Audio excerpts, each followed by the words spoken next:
down off that rooftop.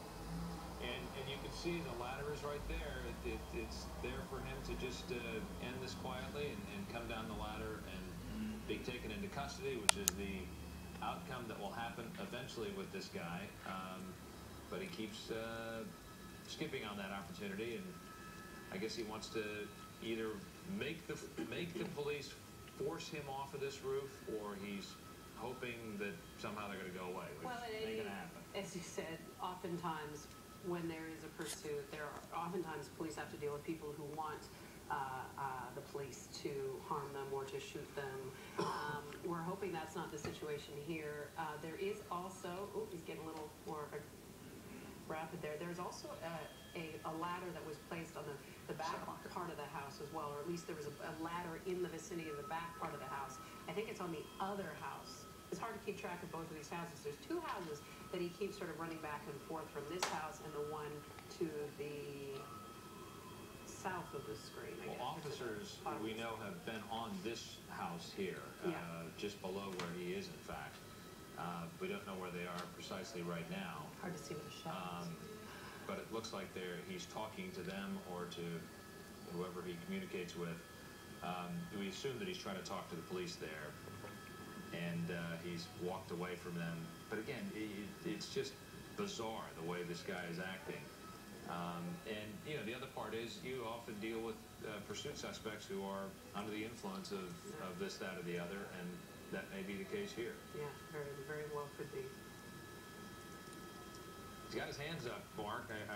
I'm assuming he's doing that for the benefit of the officers.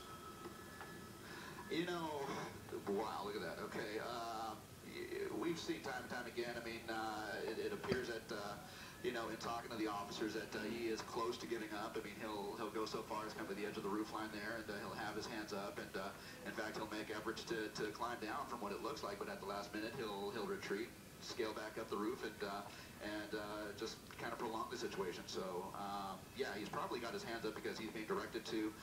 He will occasionally, as you guys have mentioned, put his hands in his pocket. That's the last thing that officers want to see him do. But, well, there you go. I mean, he's just, you know, the cat and mouse game continues here. But hopefully he will, you know, find his way down very soon. Well, and they're watching with a keen eye to wait for him to slip up, to leave himself vulnerable. They want to take advantage of any sign of weakness. I think he's getting tired. Maybe I'm just getting tired watching him, I don't know, but he's got to be getting tired.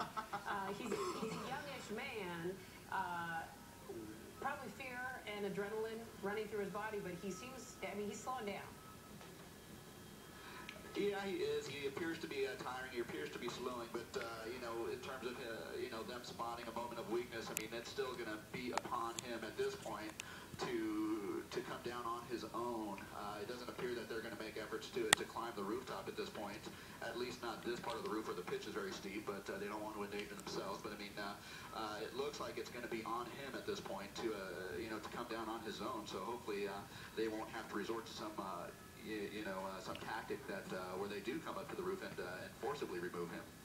And Mark, you've been in situations where you can actually hear officers from the helicopter through a PA speaking down to the ground. That's not the case here, right? The officers, all the communication is happening on the ground. Yeah, definitely. All the communication is happening on the ground. We had very little information to go on at this, you know, when we came into the scene here. In fact, Sky 5 HD, we were the first on the scene even before the police helicopter was able to join in. But, yeah, very little information to go on. But from what little traffic we were getting on the radio, this was a code 37 suspect, meaning it was a stolen vehicle suspect here.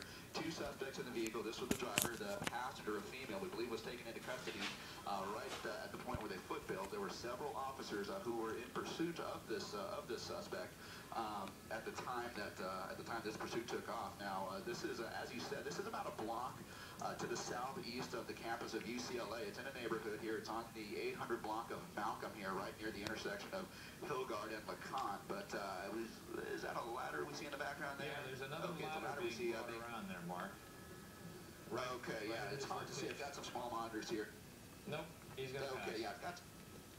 Okay. Yeah, it looks like he's still going to kind of prolong this thing here. So we'll see over the next few minutes what transpires here. But for the moment, it looks like it's just going to be kind of more of the same of what we've been seeing here for the better part of 45 minutes now. We want to just jump in here. Just again, this is going on in Westwood. A pursuit happened on the roads in and around Westwood.